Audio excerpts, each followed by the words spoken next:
Alô! Tô aqui hoje com o Cláudio Condé. A gente não se conhecia, mas quando eu fui visitar o Mainari, o Poladian, ele foi muito citado, muito falado.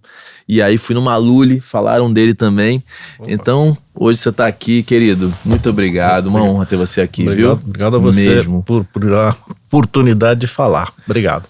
Eu é que agradeço. E é uma coisa curiosa, porque eles eram todos de uma mesma banda, né? Exatamente. Lee Jacksons. Isso. Então eu já vou te perguntar, rodando a ampulheta, como foi que a música chegou até ti? A música vem acho que tem muito da minha família, né? Como eu tava contando para você em off, a família do meu pai, que é daqui de Petrópolis e depois se mudaram para São Paulo, eles eram todos musicistas, né? Meu avô, minha avó, as filhas delas, irmãs, e eles tinham um conjuntinho lá de tocavam violoncelo, viola, violino, piano. E a minha avó era muito boa de leitura de partitura. Ela sentava e lia qualquer coisa e ia tocando direto, não tinha que conjecturar nada, né? E uma tarde ela chegou a ter sua famazinha na cidade porque ela era muito jovem e o Ari Barroso tocava no cinema mudo lá de Petrópolis. Faz tempo, né?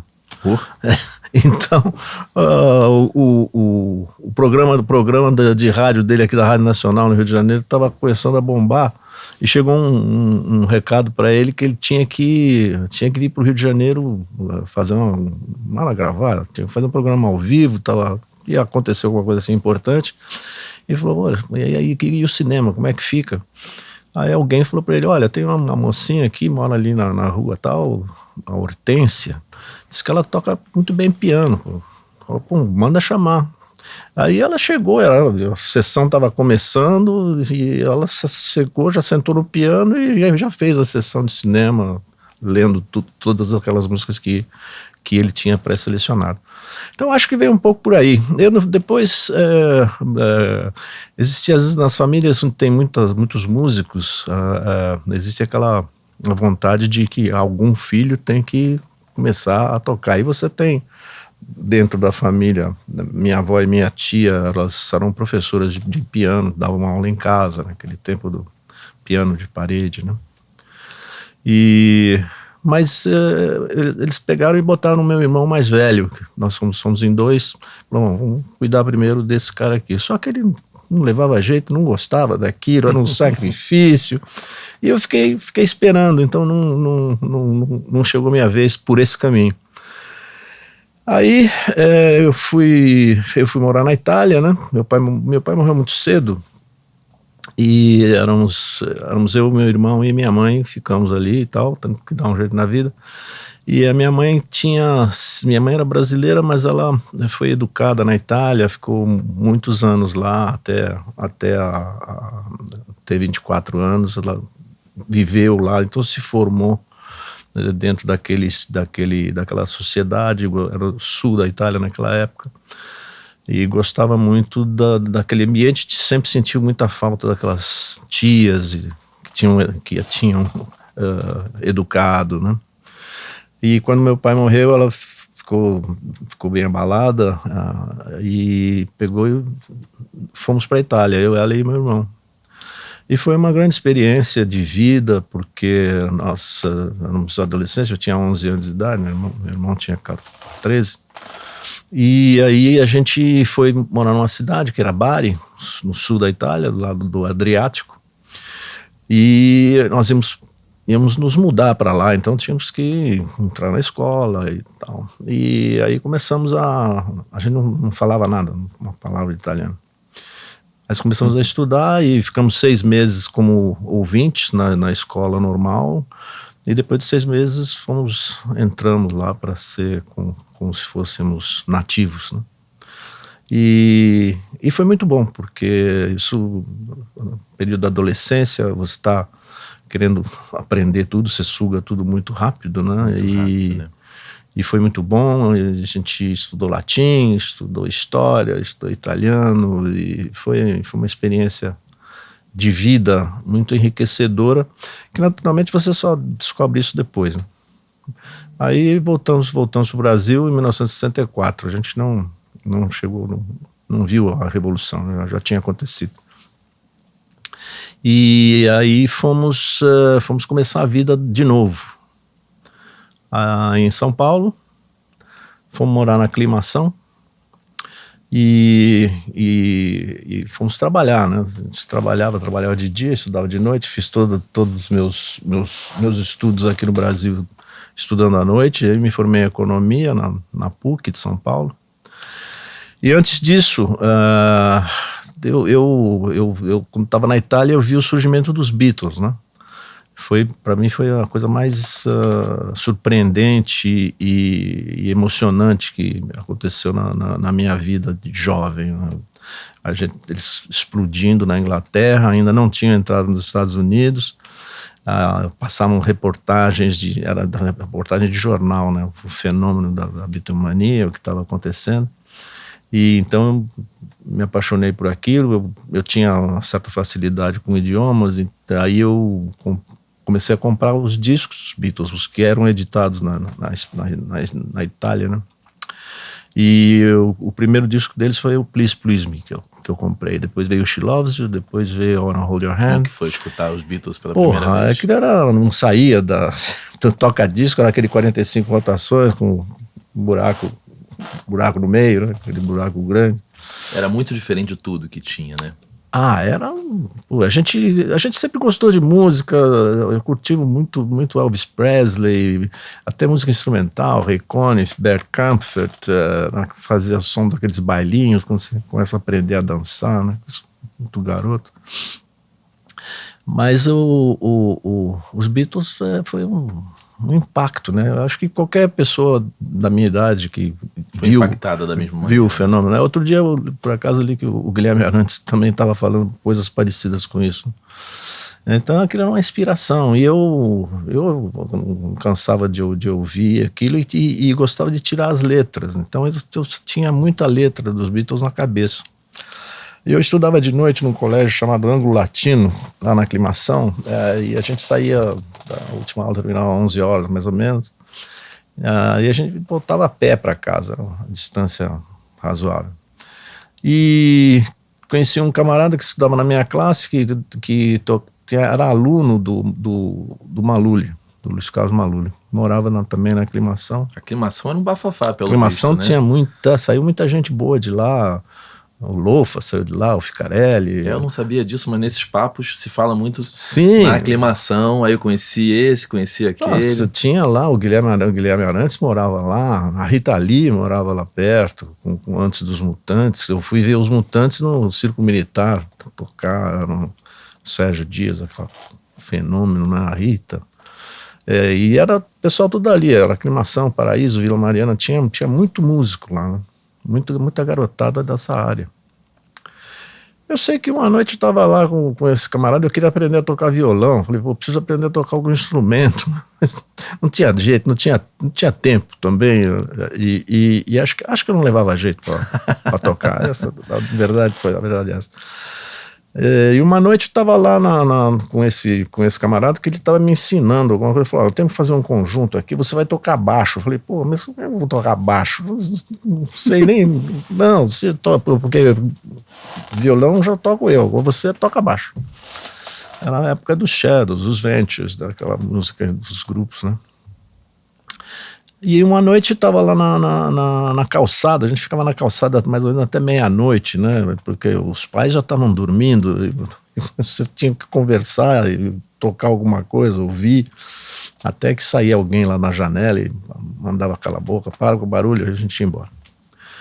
E aí eu conheci o Maluli. O Maluli veio, dava aula para esse camarada que estudava comigo, e vinha chegando, ele morava na casa na frente desse amigo meu, e aí ele, não sei porquê, rolou esse papo, e eu falei, eu tenho um caderno de música lá em casa, com muita letra dos Beatles, eu sei quase todas as letras, né, que saiu até agora. Ele falou, você se conhece? Não conhece? Então peraí, eu vou lá dentro pegar um violão, e aí você vai cantar uma. Eu falei, mas eu nunca cantei, eu Não sei. Ele falou, não, vamos lá pegar. Aí acho que a gente cantou She Loves You, I Love Her, aquelas coisas, né? Já tinha saído isso tudo. E o Luiz que descobriu que eu cantava, né? E você cantava? Cantava. Era afinado, cantava bem. Cantava bem. E aí eles já tinham um grupo, né? Dos amigos ali do bairro, que era um grupo só instrumental. Ele falou, não, a gente ensaia aqui no sábado, aqui na minha casa, né? Ensaiava na sala da casa dele. Então você vem aqui no nosso ensaio e você vai cantar aí, eu canto umas coisas, não sei o quê. Aí os caras que eram os outros músicos não gostaram muito daquela história. Poxa, bicão aqui, vem aqui, a gente gosta de tocar, aí vai ter que ficar... Mas no fim deu certo. E aí eu comecei a fazer parte desse primeiro grupo de bairro. Ainda não era chamado Lee Jackson. Não. Lee Jackson veio bem depois. Antes chamava Madman, depois a gente gostava de rock and roll, aí a gente resolveu mudar o nome para Ameba. Ameba, um nome diabólico desse, mas ficou, e o Ameba começou a fazer shows. Aí a gente tocava no boliche, tocávamos em clubes, aí fomos tocar no Círculo Italiano, e eu cantava umas músicas em italiano também. Participamos de 2 festivais de música, um a gente ganhou, o outro a gente perdeu, mas ficamos em segundo lugar. E aí entrou a parte da música, né? Mas isso era uma coisa de fim de semana, porque eu trabalhava e trabalhava com contabilidade, porque eu me formei em contabilidade também, e administração, depois veio economia. Mas durante a faculdade a gente tocava no fim de semana e trabalhava durante a semana, né? Até que a gente conheceu o Cesare Benvenuti, você deve ter ouvido essa história por outros também. Agora, não sei se você assistiu o show da Broadway dos caras lá do Frank Valli, a história deles. Agora me escapou o nome do grupo. Four Seasons. O show começa dessa forma, eram 4 caras, e o cara fala, olha, eu vou contar a história, agora somos 4. Se você perguntar para cada um vai ter uma visão diferente da história. Portanto, isso é muito interessante de escutar. O que eu tô falando aqui é a minha versão, né? E de fato é mais ou menos por aí. Você provavelmente vai ter alguma coisa repetida aqui, mas com outro ângulo. E começou a haver esse fenômeno era rádio AM, né? Em São Paulo particularmente você tinha 2 rádios que tocavam música, que era a Rádio Excelsior e a Rádio Difusora. E aqui no Rio de Janeiro era Mundial, né? Que era uma rádio de frente, aí, o Big Boy, aquelas coisas depois. E aí a gente conheceu o Cesare, alguém falou pra gente, olha, tem um cara aí que é um produtor, ele tá gravando umas músicas em inglês, vocês cantam em inglês, porque essas rádios tocam muita música importada ou estrangeira, mas faltava disco, né? Os discos demoravam para chegar. E aí começou um movimento, e aí surgem os grupos, né? E o Cesare que inventou o Lee Jackson, porque o Tavinho já tinha gravado uma música do Despertador com o nome de Lee Jackson, também produzido pelo Cesare. E muitas dessas coisas eram feitas na gravadora Copacabana, lá de São Paulo. E só que aquilo tinha que parecer que era inglês mesmo.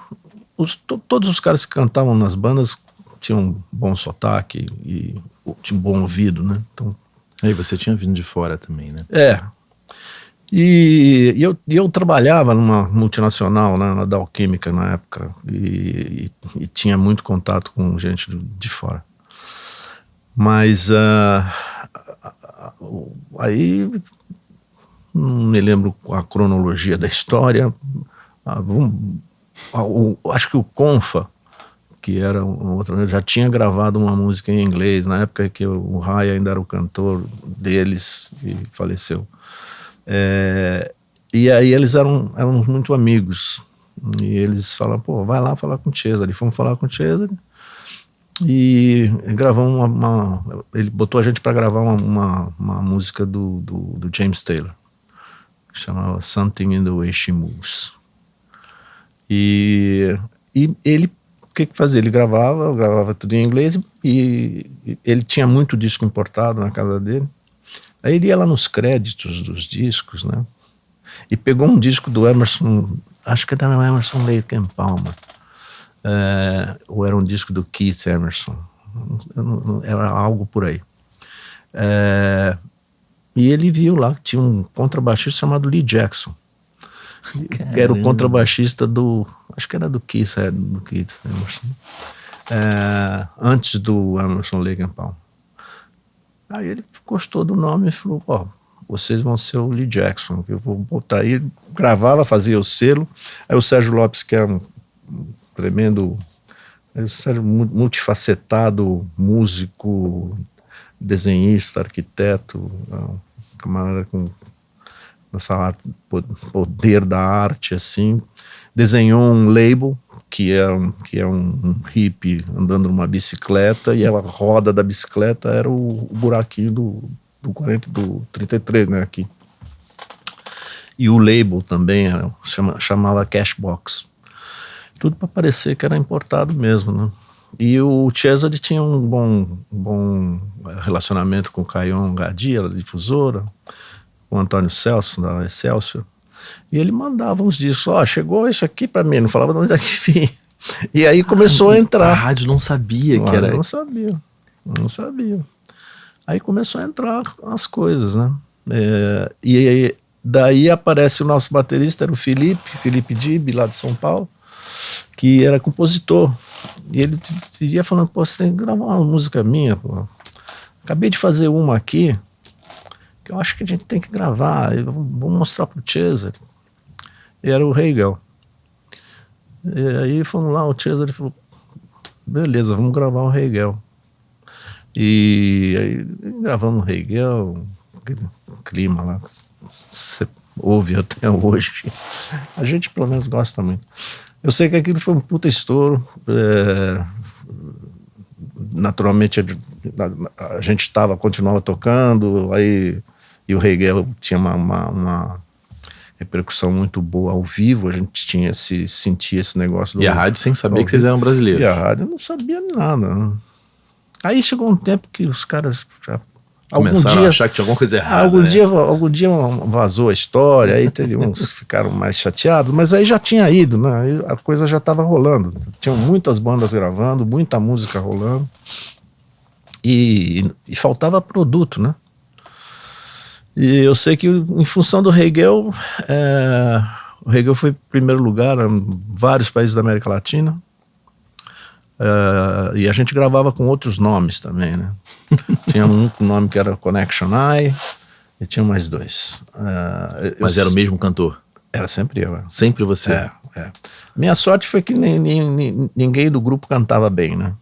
Ali lá um vocalzinho, mas quem cantava mesmo era eu. E foi por isso que eu gravava tudo, né? Não tinha muita chance para os demais. Mas nós, quando fomos...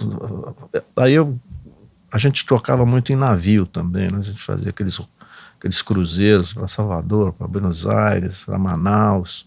Ficava 15 dias no navio. E a faculdade?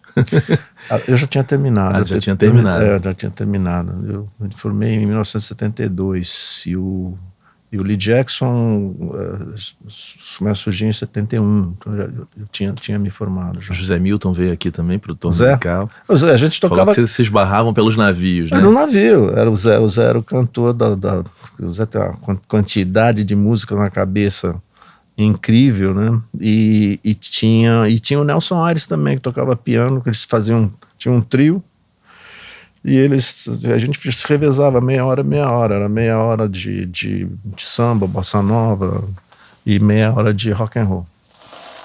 E com isso a gente viajou muito, né? Era bom porque você viajava junto com os passageiros, assim, cruzava lá, sempre surgia uma amizade nova. Fazia novos amigos, né? Era legal, foi uma coisa muito legal. Daí surge uma turnê para a Argentina. Só que eu já tinha tirado férias para uma viagem dessa de navio, que eu não me lembro agora qual foi. E aí o Poladian pegou a gente e falou, vocês estão estourados na Argentina, dá pra gente fazer, vamos fazer 13 shows lá. 2 semanas, pô, o negócio tá fervendo e vai encher, vai lotar tudo. Poladian também começando como empresário, né? Ele já tinha feito algumas coisas lá no Mackenzie. Acho que nessa época ele já tinha trazido o Richard Anthony, na época do Tintin, não sei se... Ele organizou aqueles festivais de Bossa Nova. E ele fazia esses festivais de Bossa Nova, exatamente. Aí ele pegou a gente e fechou essa turnê pra Argentina, só que aí eu tive que pedir demissão na companhia. E foi uma mudança de rumo, né? Porque os caras... Eu tava indo bem lá, os caras queriam me mandar para os Estados Unidos, vamos fazer um assignment de 2 anos em Massachusetts. E eu pedi demissão. Teu chefe achou que você tava louco? Achou. Acho que deve achar até hoje. Né? Ele falou, pô, aquele cara, olha só, eles estavam abrindo uma oportunidade, né? Mas assim foi. E aí, nós fomos na Argentina, nós tínhamos quatro músicas no top 10 lá. Sendo que o primeiro lugar era o Hegel, terceiro, quarto e quinto. Era show. Então, você fazia um show com 4 sucessos, show curto, de 45 minutos. 4 sucessos era correr para abraço, né? E tudo lotado realmente. Foi muito bom. Só que quando eu voltei, eu estava desempregado, né? Eu falei, cacete, o que eu vou fazer? Tudo uma maravilha, mas quando voltou não tinha emprego. Aí tem que voltar para a realidade, né? Aí eu fiquei fazendo coisas, fui vender seguro,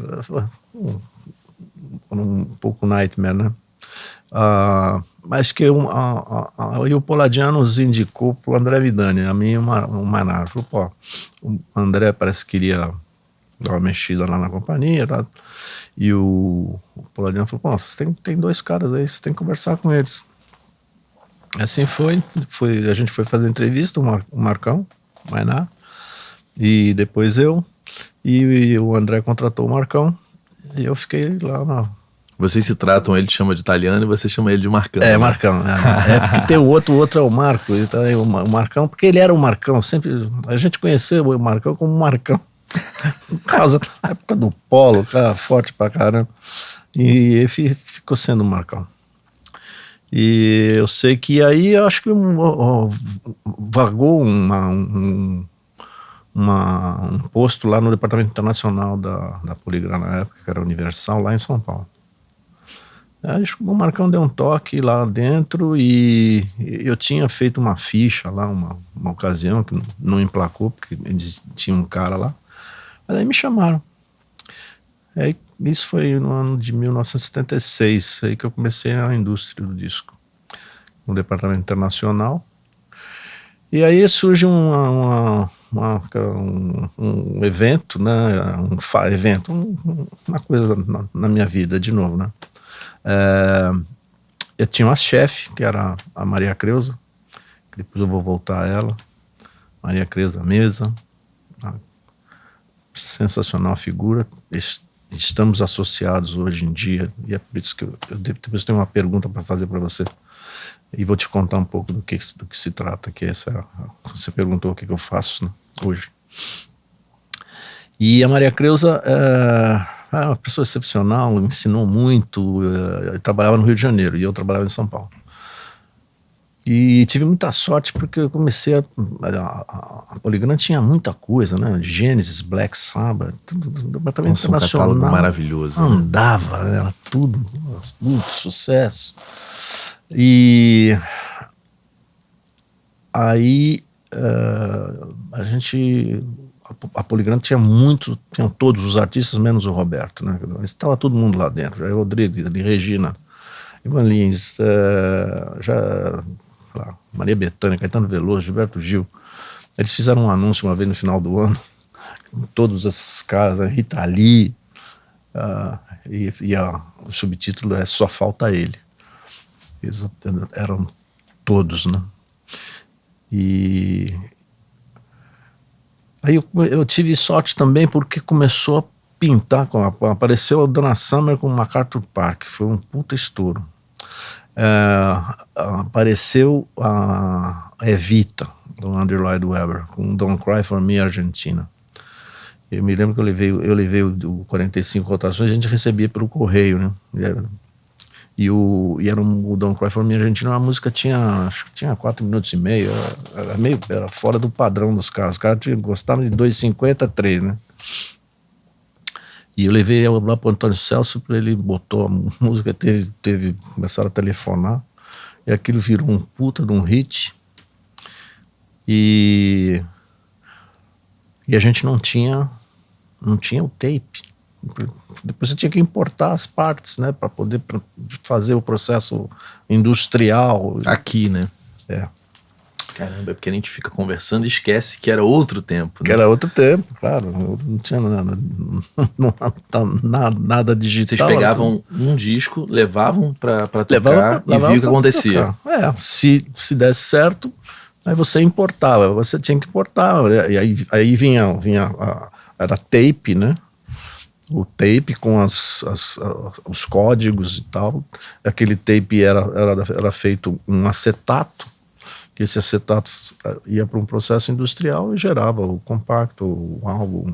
Se não desse em nada, ficava assim mesmo. Não, aí você, quer dizer, no internacional funcionava muito assim. No nacional não, porque o Chico Buarque vinha com um disco novo, os caras já prensava de cara, Caetano, Gil, eles... Agora no internacional tinha muita experiência, né? Porque o forte da companhia era trabalhar o produto local. Mas então, nessa sequência surge o Saturday Night Fever, um filme, e a trilha sonora, um disco nosso, que eu trabalhei lá em São Paulo também, começou lá em São Paulo, veio para o Rio, explodiu. Depois veio o Grease, com outra volta também. Outra explosão, né? Puta explosão, e aí veio a disco music, né? Mas no meio da disco music surgem os Dire Straits, e foi nesse período, com tanta coisa para fazer, a Maria estava grávida do seu primeiro filho, e foi teu filho, né? E eu fiquei indo para o Rio de Janeiro trabalhava 3 dias lá, 2 aqui, 3 dias aqui, né, 2 em São Paulo. Em São Paulo. E trabalhava diretamente com o presidente da companhia, que o André tinha saído para fundar a Warner Music aqui no Brasil, e o Antônio Coelho Ribeiro veio de Portugal para cá para dirigir a Polygram. E eu passei a ter contato direto com ele, porque era na época do Telex, tinha que responder muitas correspondências, os caras lá de fora pedindo informação. Aí a gente sentava no Telex, a gente sentava no final da noite, no final do dia, e ele ditava o que ia responder, como, e eu atualizava ele, tá acontecendo isso, tal, e fazia os relatórios. Eu escrevia aquele troço todo à mão, e na manhã seguinte era preparar as fitinhas, as fitinhas do Telex para responder para os caras, então. E isso me ajudou nessa época, porque ele me indicou para abrir uma vaga para dirigir a companhia a Polygram de Portugal. Eles estavam pegando o presidente de lá, que na época chamava-se Managing Director, e levando para a Espanha, e precisavam botar um cara lá. A companhia ia muito bem, E o Antônio veio, o presidente da Universal Internacional veio para cá, ele falou, pô, tem um cara aí, pô, fala bem inglês, fala português, é brasileiro, conhece muito o repertório, música brasileira lá vai muito bem, principalmente MPB, né, Gal Costa, Chico, Bethânia, Caetano, Roberto Carlos, só que Roberto Carlos ainda não estava no nosso radar. Mas aí e foi um fato interessante, porque eu tinha terminado essa história com ele e fui embora. A Poligram, na época, ela ficava na Avenida Rio Branco, no 311, que era o último prédio da Avenida Rio Branco. E a gente ia a pé pro Santos Dumont, né? Caramba. Atravessava ali a pontezinha, aquele coisa. Era tudo muito seguro, não tinha... Aí eu terminei essa história com ele e ele ia ter uma reunião com o presidente da Internacional. Eu peguei a ponte aérea e fui para São Paulo. Quando eu cheguei lá em São Paulo, na filial, o camarada lá falou, pô, a Vicky, que era a secretária dele, uma armênia, né, conterrânea do Poladian. Uma mulher sensacional também, muito eficiente. Falou, pô, a Vicky tá louca atrás de você. Não tinha celular. Liga pra ela agora. Aí eu liguei. Vicky, você tá me procurando? Pô, onde é que você tá, porra? Eu falei, eu tô em São Paulo. Como que você vai pra São Paulo se o Antônio tá aqui com o Kinkri? O cara chamava-se Kurt Kinkri, um alemão. Ele quer falar com você. Pega um avião, vem pra cá agora. Eu vou falar que você tá vindo aí da Barra. Aí eu falei, tá bom. Peguei o avião, voltei pra lá. Aí ele me entrevistou. Uma coisa relativamente rápida. Houve uma sintonia. E aí ele falou, tá legal. Você vai pra Portugal, então. Nós vamos dar um giro com você pela Europa. Você vai fazer estágio em algumas companhias, vai passar na Matriz, que ficava na Holanda, né? A Philips, que já era Poligram, né? A Poligram era você deve ter ouvido falar isso, uma associação da Philips com a Siemens, né? E a Siemens já tinha aquele selo Polydor, e a Philips tinha o seu selo Philips de música, né? E aí eu falei, pô, aí ele falou, quando é que você pode ir? Eu falei, agora. Eu só vou para São Paulo dar um beijo na minha mãe. Eu morava com a minha mãe ainda. Eu tinha 28 anos. Dar um beijo na minha mãe e vou embora. Eu nem perguntei quanto que eu ia ganhar. Nada. Só depois. Acho que lá realmente eu não pensei nisso. Eu queria subir. Eu estava numa posição hierárquica de quarta linha, né? Eu ia subir para primeiro. Eu falei, pô, uma oportunidade você não pode deixar passar. E assim fui para Portugal. Fui dirigir a companhia lá, também foi uma grande experiência de vida. Consegui desenvolver alguns artistas locais que fizeram muito sucesso. Eu tive a sorte também de encontrar um diretor artístico que tinha sido músico, autor, um cara chamado Tosé Brito. Tem uma longa carreira, né? Aí eu estive conversando com ele a semana passada e sempre tem bom ambiente, né? E aí a gente conseguiu desenvolver coisas que não existiam antes. A gente montou um grupo, foi o primeiro girl band português que teve extensão, se alastrou pela Europa com muito sucesso, um grupo chamado Doce. Cantando em português, muitas músicas do próprio Tosé, ele produzia, mas não tinha artista, né? A gente saía pela rua e via, precisamos fazer um grupo de mulheres, pô, vai dar certo. E aí literalmente parava pessoas na rua. Você canta, tal, tem um jeitinho bom, também acontecia isso. No fim conseguimos reunir as 4 meninas e foi um sucesso enorme. Tanto que esse ano eles fizeram um filme da história delas. O filme estreou em junho e foi um grande sucesso de bilheteria, mesmo com pandemia e tudo, e guardadas as devidas proporções para o público português, né? E vai virar uma série televisiva também com a história, né? Olha que legal. Então foi, muito bom. Inclusive porque eu tô lá no filme, né? O ator é bom? O ator é bom, né? Pegaram um cara lá com boa estampa e tal. Novinho, né? Novinho. E aí volta um pouco para aquilo que a gente estava conversando antes.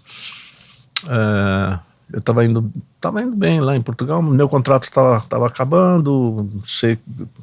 Eu na verdade não queria voltar para o Brasil porque estava gostando muito. Já tinha morado na Europa quando eu era adolescente, então sentia bem e também uma forma de você aprender a conhecer as pessoas, né? Quando fui para Portugal eu senti muito isso. Primeiro que você não tem telefone, você tem que desistir da família. Eu não tinha nenhum trato no meu contrato que me permitisse vir ao Brasil e voltar. Ou ligação internacional. Tinha ligação internacional, mas né? era caro, né? O telefone também não toca, né? Porque você tá sozinho, né? Eu morava sozinho.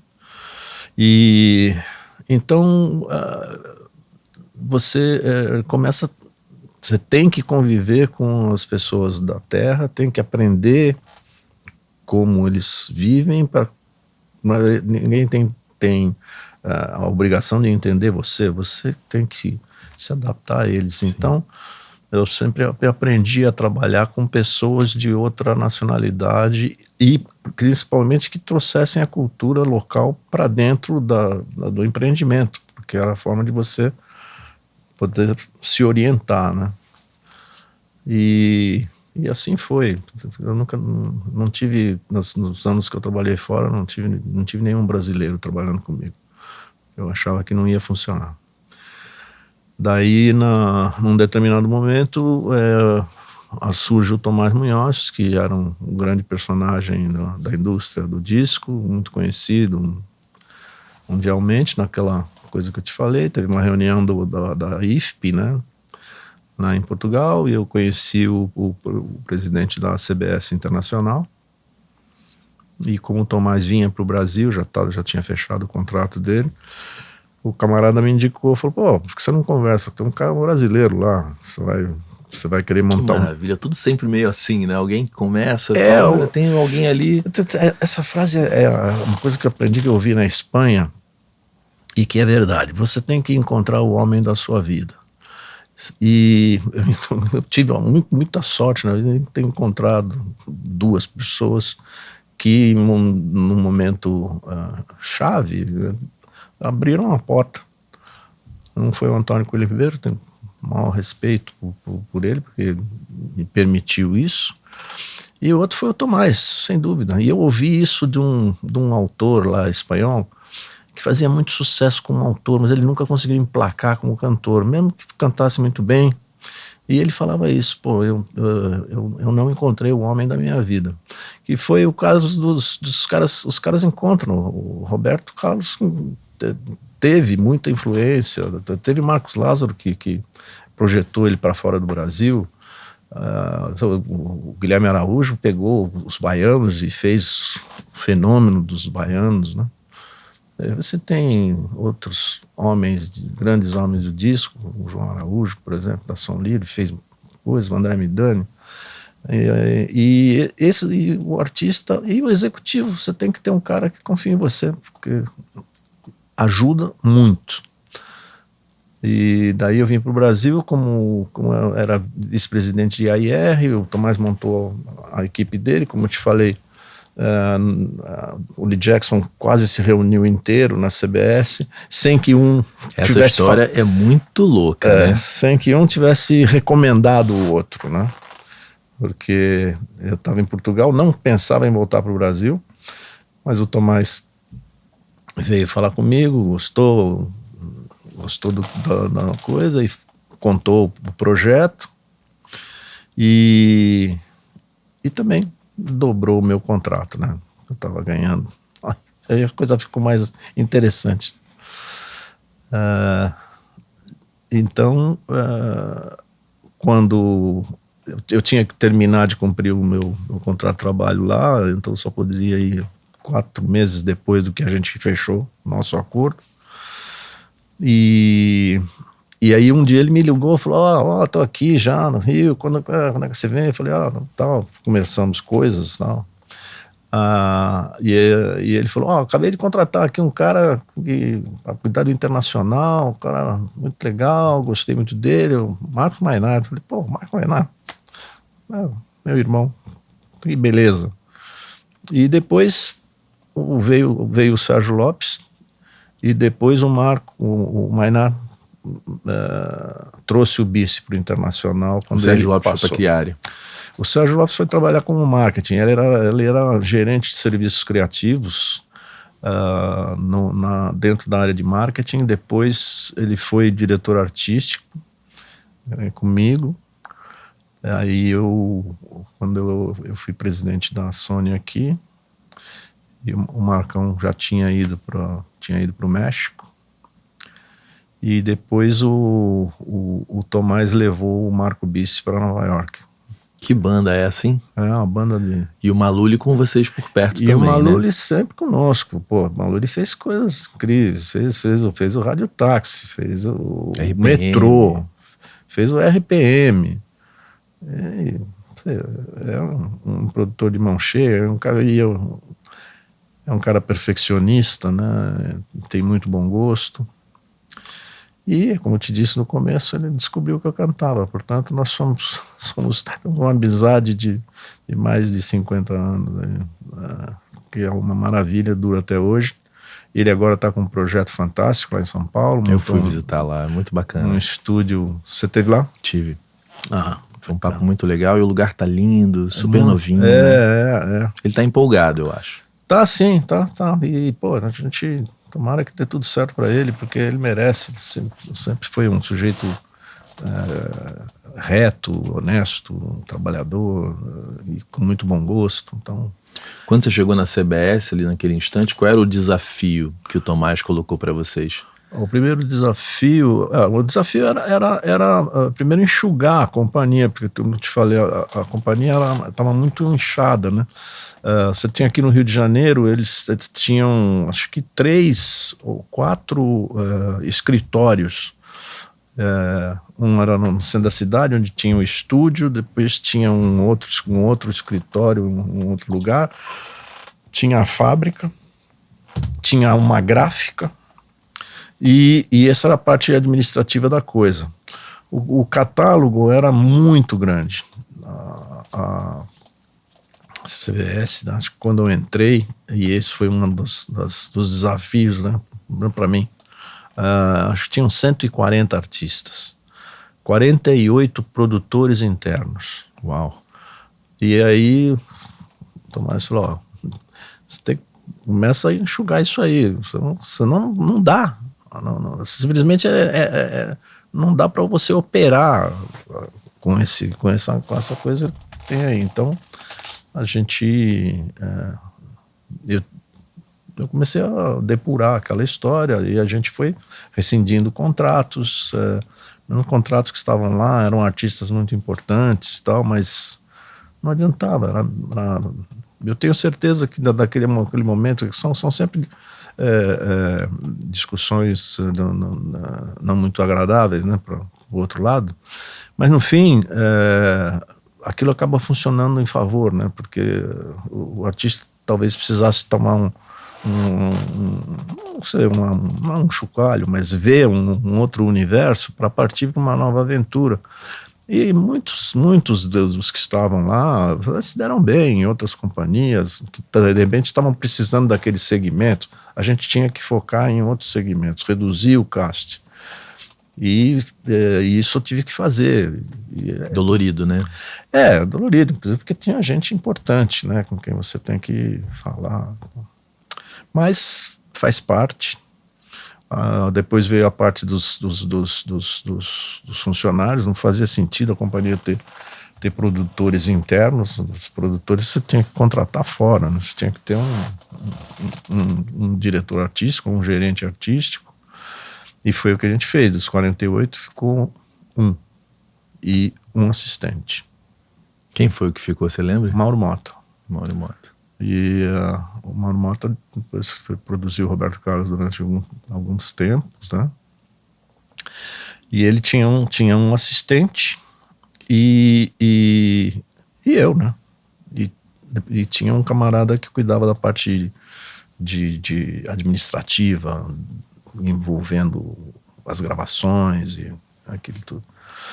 Mas eu comecei a trabalhar num lugar chamado Berro d'Água. Não sei se você está familiarizado com o Berro d'Água. Não. É em Ipanema, na rua Alberto de Campos, uma rua não tem fim, né? Ou melhor, uma rua sem saída. Você pega ela nasce ali na Lagoa. Na Lagoa. E acaba naqueles prédios ali. Acaba naqueles prédios. Aquilo ali era no último andar. Tinha um prédio lá antigo, que agora foi restaurado, construíram outra coisa. Lá em cima tinha um negócio chamado Berro d'Água. O Berro d'Água era um restaurante panorâmico que alguém resolveu fazer e depois aquilo faliu, mas o desespero da companhia era tanto que eles não tinham onde botar as pessoas, alugaram aquele Berro d'Água, aquele negócio lá em cima, né? E eu comecei a trabalhar lá. Acontece que aquilo tinha uma favela muito grande ali perto. Que é o do Cantagalo. Né? Eu, criança, o primeiro lugar que eu me lembro de ter morado foi nesse prédio, que é quando ela acaba, aqui acaba no prédio, né? Eu morava aqui de fundos, e aí dava na favela mesmo, no Cantagalo. Pois muito próximo, assim. Exatamente, tinha uma favela lá, né? E algumas vezes você subia o elevador, quando chegava lá em cima, tinha os caras de metralhadora. A polícia usava aquele caminho, passava por dentro para fazer batidas lá e tal. Então era um lugar muito inóspito, né? Mas a CBS estava construindo um andar inteiro ali no 200 do Flamengo, que foi a coisa... já existia esse projeto, o Tomás veio e aí a gente foi para lá, fomos trabalhar no Flamengo 200, no 14º andar, se não me engano. E lá consolidou todo mundo, né? Mas couberam as pessoas e era um escritório super moderno, bonito. É o prédio que depois tinha a BMG também, né? Isso, acho que sim. Mas muito, muito bonito e tal.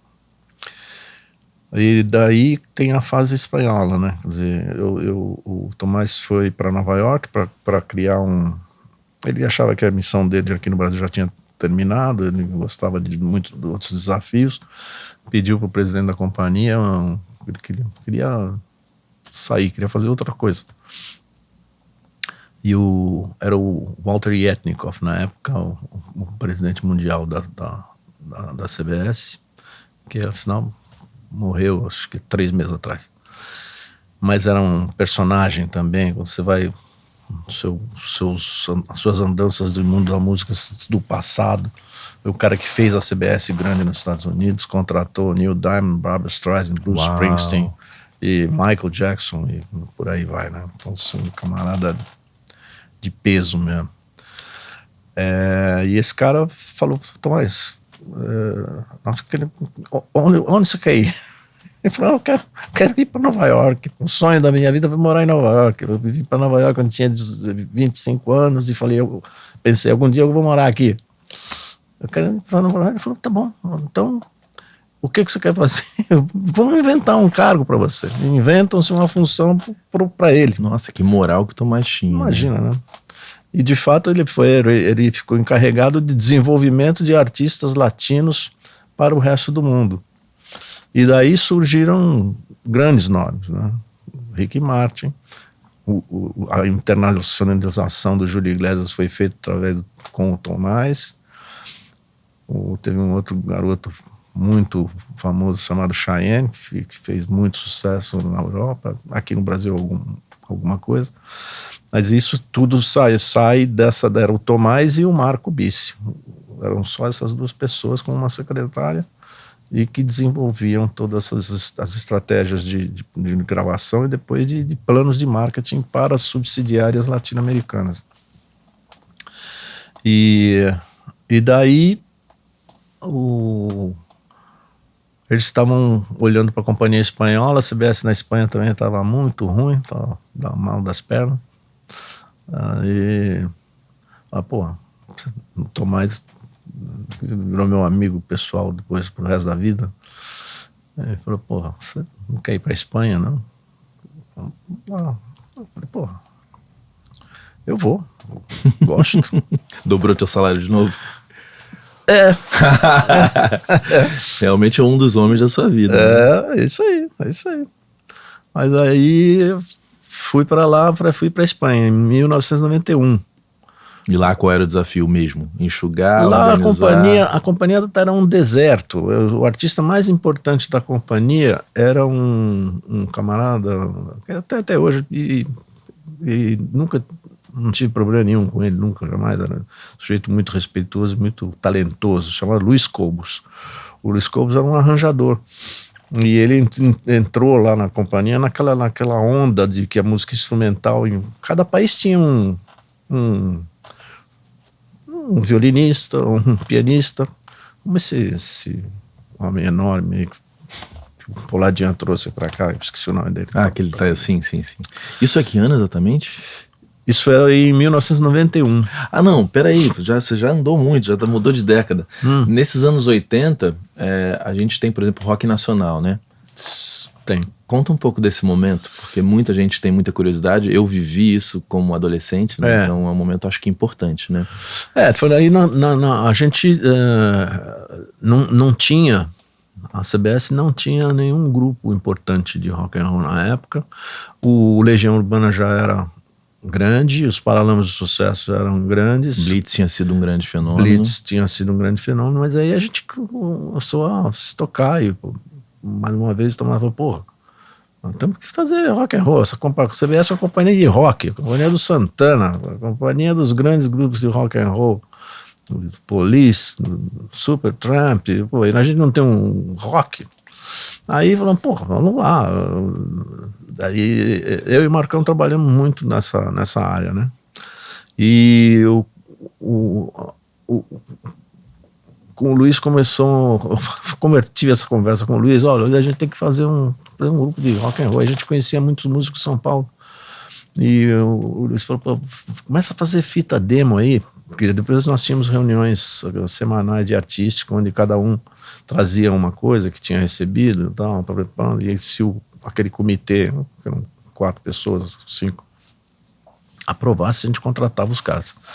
Então, nessa reunião se contavam as histórias, se ouviam as músicas, e o Luiz começou a trabalhar num grupo que não tinha nome, mas que depois virou Rádio Táxi, na sua formação original, com o Vander Tafo, com o Gel, Lee Marcucci, e o nome do cantor me escapa agora, mas era um cara que tinha uma voz muito, muito, muito pessoal.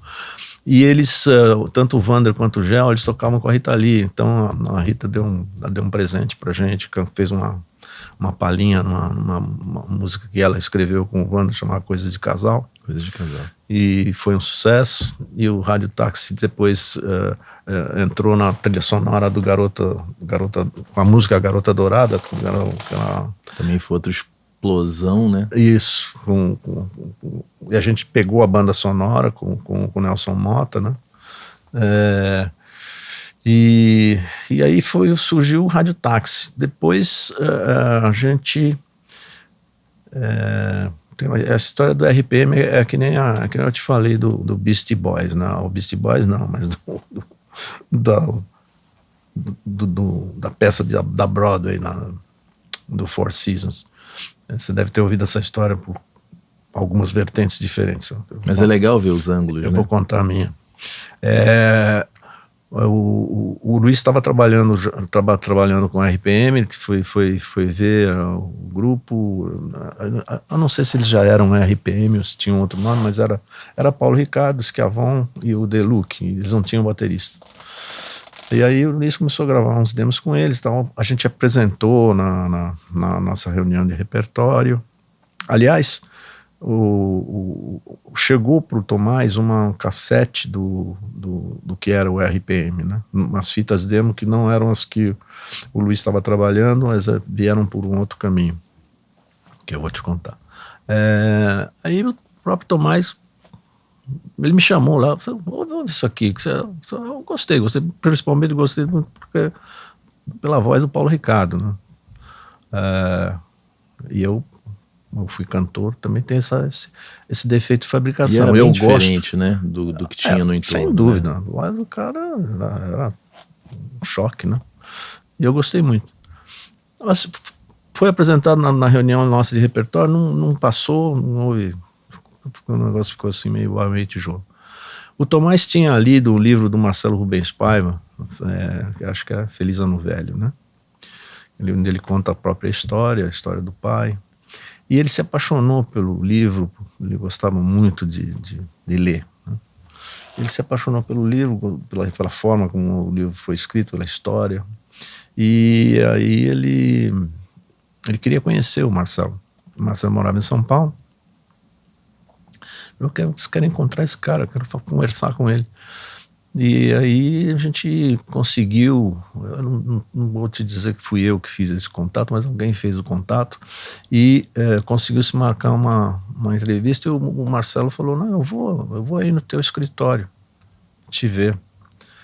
Porra, não tô mais feliz da vida. Eu entro no escritório, o Marcelo Rubens Paiva, e quem estava empurrando a cadeira de rodas do Marcelo era o Paulo Ricardo. Olha só. E aí eles entram direto lá na sala do presidente. O Tomás ficou, acho que 1 hora, conversando, ouvindo o cara, e o Marcelo encantador, né? Ficou feliz da vida com a história. E o Paulo, que era muito esperto, falou, pô, vou ver o presidente da CBS, não vou deixar esse negócio passar. Pegou uma fitinha, tirou do bolso e falou, Tomás, o Paulo é um cara que impressiona. O Tomás ficou impressionado com o cara, falou, poxa, esse camarada que tá acompanhando o Marcelo aqui, tá uma pinta, né? E aí ele falou, eu tenho um grupo e tal. Fica com essa fitinha aqui, um telefone. Aí falou, legal, tal. Mas vai embora. Aí o Tomás traz de novo o RPM para uma reunião. Aí já deu quórum e a gente falou, pô, vamos contratar esses caras. O Maluli já estava mais perto deles. E aí o Tomás era pegava no pé mesmo, sabe? Se você quer um artista, você tem que querer e querer já, porque essas coisas de repente passam. E quase isso aconteceu com o RPM, porque eles já estavam começando, tinha um circuito lá de tocar em bares e fazer pequenos shows. A EMI fez um approach com eles e ofereceu um adiantamento, né? Aí o Tomás ficou sabendo. Alguém falou, pô, acho que o próprio Paulo falou, a gente recebeu aqui vai receber uma grana e vamos assinar com a EMI. Mas foi blefe? Ou foi não, real? eles tinham, a coisa existia mesmo. Se você conversar com alguém da época lá da EMI, Se desse mole, alguém pegava. Vai saber. Mas foi coisa de dias. Aí o Tomás, a gente ia assistir um show do Gilberto Gil no Canecão. E o Tomás levou a gente para lá e mandou chamar o Paulo Ricardo e o Schiavon, acho que eram os dois, ou eram os três. Levamos eles num Canecão, tomamos uísque pra caramba, foi uma puta noite legal. E saiu de lá e o Tomás falou, você vai assinar com a gente, eu já quero te falar que amanhã eu vou fazer um adiantamento para vocês, está coberto o adiantamento, vamos assinar esse contrato amanhã. Aí ele falou, legal. E assim foi o RPM pra gente. Você sabe que o Dinho, no papo que eu tive com ele na casa dele, ele falou que foi um estranhamento, né? Porque teoricamente para as bandas, porque o RPM não era a banda que estava em mais evidência na cena independente naquele instante, né? E é como se ele tivesse pulado a fila, furado a fila mesmo. E o Maluli falou sobre uma situação onde vocês estavam ouvindo demos para fazer um pau de sebo, né? Isso. E que o RPM acabou mesmo saindo do pau de sebo, indo direto para as lojas fazer e para as um rádios, álbum, né? Fazer o álbum deles. Você achava que seria um sucesso? A gente achava, eu gostava, quer dizer, página virada, né? Mas é o que eu te falei, quando a primeira vez que eu ouvi o Paulo Ricardo, eu fiquei impressionado, gostei muito. E eles faziam um rock and roll que era, porra, era o que foi, né? E o Paulo muito culto, né? Vindo com a referência lá de fora. Não, e ele era um escritor, ele tinha sido jornalista, era um camarada que, pô, eles estavam preparados para segurar a onda, né? Então não é que faziam boas músicas e cantavam bem, eles tinham estrada. Depois vem o Caetano Veloso e fala dos ombros do Paulo Ricardo, aí grava London, aí começa O Maluli falou sobre uma história que não foi tão bem em rádio, em algum ponto vocês fizeram o primeiro remix do Brasil, né? O cara fez o Loiras Geladas, que eu até nem gostava, eu não acreditava nesse negócio de remix no fim, as pessoas têm que se entregar na causa, né? Mas a música não tocava na rádio. A gente lançou, passaram uns 4 meses e uma reunião de marketing uma vez, o Tomás veio um cara de São Paulo, porque ele falou, pô, você divulgador de rádio em São Paulo, você conhece o cara da rádio, né? A Jovem Pan, a rádio inteira, Tutinha, até hoje, eu sou fã. Tu tinha um personagem, esse eu quero muito conhecer. Esse vale a pena. E agora eles vão entrar com a televisão aí, pô, é bom, vai ser bom. E o Tomás falou, escuta, você conhece o Tutinho? Conheço. Você já levou o disco para ele? Levei 2 vezes. Ele falou, escuta, por que você não convida ele para tomar um uísque, enche a cara dele, mas consegue uma porra de uma tocada na rádio de uma vez? Porque ele fala um negócio que é verdade, no mundo do disco você tem o processo dos vasos comunicantes, né? E às vezes isso aconteceu agora com o próximo caso que a gente vai contar. Surge um negócio em Recife, ou lá em João Pessoa, aquilo vai começar a abrir. Então, uma tocada é muito importante, a primeira tocada é muito importante, né? Que vai abrindo, quer dizer, você imagina, não era o mundo de hoje onde essa conexão é imediata, né? Disrupção total, né? Isso mudou, mas sem dúvida, um cara que acredite vale 1 milhão. Se a gente for colocar no contexto atual, entrar numa grande playlist ou fazer um feat, tudo isso abre possibilidades, né? A possibilidade é a mesma. Isso aconteceu com o Rich. O Rich é um outro caso, um case também, né? O Rich passou por todas as gravadoras.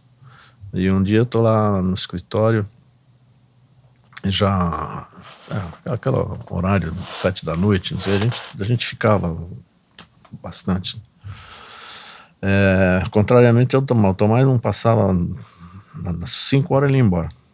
Todos os dias, e 9 horas da manhã ele estava lá. Né? Diz o Mainar que vocês não dormiam, né? Só trabalhavam praticamente. Né?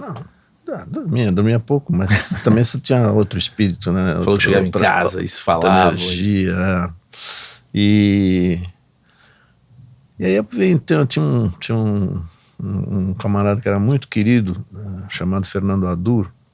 Ele era um compositor, ele começou a desenvolver as primeiras letras dos primeiros discos em português do Júlio Iglesias foram feitas por ele. Ele ia fazer monitoramento de voz do Júlio lá em Miami. Era um camarada que estava muito próximo da gente. E ele era um ótimo armador de coro para a gravação. E aí ele vivia nos estúdios, né? E aí ele me viu lá, tá com tempo aí? Eu falei, não, ouve essa fita aqui, depois você me fala. Eu falei, tá legal, era uma sexta-feira. Tá legal, aí ouvi, era Menina Veneno. Aí eu liguei pro Fernando, falei, Fernando, porra, conta mais essas coisas, eu quero conhecer esse cara, pô. Não, isso aí é o seguinte, eu fui lá no estúdio do Liminha, tava lá, ele falou, ele contou essa história, olha, passou por todo mundo isso aí, ninguém quis. E a música já estava gravada do jeito que foi mesmo. Aí eu liguei pro Hit, e aí conversamos, também uma ótima sintonia.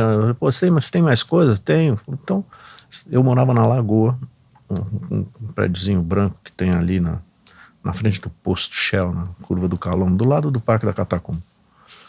E ele falou, eu tenho mais coisas assim. Falei, pô, você não quer ir lá em casa? O Rich morava ali, acho que ainda mora, né? Perto do Maitá, na mesma lagoa. E assim foi, no sábado ele veio lá em casa com o Cassiotone dele, com uma Ayrton Bahia, que acho que tem alguma coisa, que estavam fazendo engenharia de som para eles lá na época. E aí ele começou a tocar pelo interfone, voo de coração. Aí, falei, isso aqui, vamos gravar, vamos gravar um single, porque depois vai ter material pra gente fazer o álbum, né? E foi assim, já na segunda-feira a gente veio lá pra coisa, não teve reunião nem porra nenhuma. Falei, Tomás, tem que pegar esse moço aqui, porque, acredito, vai dar certo. Aí já saiu a música, acho que o Hit conta bem essa história. Eu não sei te dizer exatamente onde foi, mas não foi nem no Rio nem em São Paulo. Começou a tocar, acho que foi em Recife, foi lá estourou por outras áreas, né? E veio vindo, e aí começa os pessoal de vendas começa a te empurrar, porra, não vai gravar, grava um álbum, a gente precisa de um LP. E aí foi, né? E foi um recorde histórico de vendas disso. A gente lançou o Rich no mesmo ano que lançou Michael Jackson Thriller. Era a CBS, tudo que acontecia muito, né? Nossa, o Rich foi um absurdo, foi esse caso. O RPM, então, só para encerrar aquela história, porque o divulgador de rádio toma um esporro do Tomás Munhoz e vai na PAN, é isso? Vai na PAN e, porra, faz alguma coisa, caramba, consegue uma tocada, será que você tá lá todo dia? E o porre no Tutinha deu certo? Eu acho que o Tutinha nem bebe, né? Mas eu não sei aonde não sei te dizer agora aonde que começou a tocar, mas demorou 4 meses, aí teve essa história do remix que foi feito com um rapaz lá que boa gente. O Maluri chutou que talvez seja o primeiro remix do Brasil, né? Provável, se ele falou, cara, eu acho que sim, talvez tenha sido outro, mas na minha cabeça foi inclusive a gente fez aquilo meio no peito, né? Porque imagina a banda, de rock and roll, a banda, no fim, tudo, aí somou, né? Teve algum, nesse teu período da Sony, qual outro grande sucesso? E eu vou fazer uma pergunta capciosa, se você não quiser responder, você não responde. Porque eu me lembro, moleque, de escutar que o Roberto não gostou muito do sucesso do Rich, né? E aí num papo que eu tava aqui com o Sullivan falou, até isso meio viralizou, que o Sullivan falou, não, o Roberto é um querido, ele nunca ia querer boicotar o Hit. Aí o Fagner saiu aqui, falou, vou sair que vocês estão mentindo muito, o Roberto não boicota, aí bateu a porta e saiu. Isso foi parar em tudo quanto é lugar. Rolou esse ciúme ou não rolou esse ciúme? Eu posso te garantir que não, porque eu trabalhei com o Roberto muitos anos. Eu viajei muito com o Roberto, viajei para Portugal, viajei para Espanha, viajei para França. Estive com ele várias vezes em Nova York, várias vezes em Los Angeles. Nós temos uma conexão muito boa. E o Roberto seria incapaz de fazer isso. Essa é uma história que vem da época do Tim Maia, porque teoricamente o Tim Maia também teria dito isso, alguma coisa assim, que ele não quis entrar. Você assistiu o filme e tá lá, aquela coisa. Então, teoricamente, o Tim Maia também teria se sentido prejudicado pelo Roberto. Houve essa história com o Rich. Eu, sinceramente, não sei de onde sai isso. Não, e o Fagner também é rebelde, né? Então ele gosta de causar uma polêmica. Mas isso é dele, né? É coisa dele. Ele achava, sei lá, não sei. Percepção dele, né? Eu acho que é uma percepção muito pessoal. O mundo é um mundo de pessoas. As pessoas às vezes reinventam a sua própria história, né? Eu conheci personagens que eu estava naquele determinado lugar e sabia exatamente o que estava acontecendo, e o cara vinha me contar o que tinha acontecido naquele encontro. Que você estava. Que eu estava. Que ele não estava. Caramba, então, ele não estava. Isso existe, mas não existe só aqui. Depois eu vou te contar sobre a Espanha. Mas teve algum outro sucesso só pra gente já ir pra Espanha? Não, teve o Tóquio gravando. Tóquio gravando Garota de Berlim com aquela alemã que fazia Nina Hagen. Garota de Berlim. Eu acho que, e sem dúvida, Descendo o Rio Nilo, que foi o primeiro sucesso do Capital. Sim. Foi com a gente também. Não sei por que depois eles não assinaram com a gente, mas... O que o Dinho contou pra mim. Depois eu volto no Mainar para fazer um segundo papo, porque ele tem sido citado depois que eu fiz a entrevista com ele. Diz o Dinho que eles tiveram a primeira, e aí eles mostravam o repertório pro Mainar, e o Mainar falava que não. E aí Castelo Branco leva eles pra Poligram, né? E aí eles estouram o Poligram. Acho que foi isso. Eu não peguei. Eu só sei que o primeiro disco deles era o Descendo o Rio Nilo, e isso foi conosco. Na época que a gente estava fazendo essas incursões dentro do rock and roll. Daí vem Tóquio, e o Tóquio a gente depois fez o álbum, e Metralhar e não morrer. Esses Humanos também. Esses Humanos eu escutei outro dia. O clipe realmente é tosco, porque é daquela época, né? Mas a música... A música é boa, né? Ela é atual, cara. No que a gente tá vivendo hoje, assim. Bem atual. Ótima banda, né? Tóquio era legal. Tóquio era legal mesmo. E tinha uma coisa meio gringa, assim. Dark, o Supla era dark. E o Supla era um cabeça, né? Um cara... E um doce de pessoa, um cara adorável, educado, amor de pessoa, bom de trabalhar, sujeito muito legal mesmo. E foi lá. Você falou do Michael Jackson, Thriller. Como que foi trabalhar o Thriller no Brasil? Porque isso aí é a minha infância, né? Thriller talvez tenha sido o álbum que eu mais escutei na vida, internacional. Aquilo era uma loucura, né? Pra quem é mais novo, não dá pra explicar o que foi Michael Jackson naquele momento, né?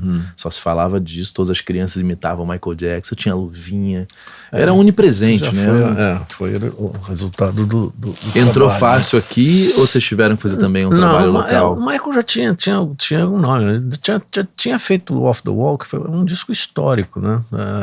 Naturalmente nada comparado. O Thriller continua sendo, acho que, o álbum mais vendido da história, mas existia um planejamento. Ele lançou, a gente teve obrigação de lançar em dezembro o dueto dele com o Paul McCartney, acho que The Girl Is Mine. Sim. Que foi o primeiro single do Thriller. E isso era da cabeça do Michael. Estava fazendo um balão de ensaio para o que seria o álbum, né? Aquilo foi feito a 7 chaves, ninguém tinha ouvido nada, né? E tinha que lançar em dezembro. Só falava, vamos lançar um disco em dezembro, ninguém vai, não tem, né?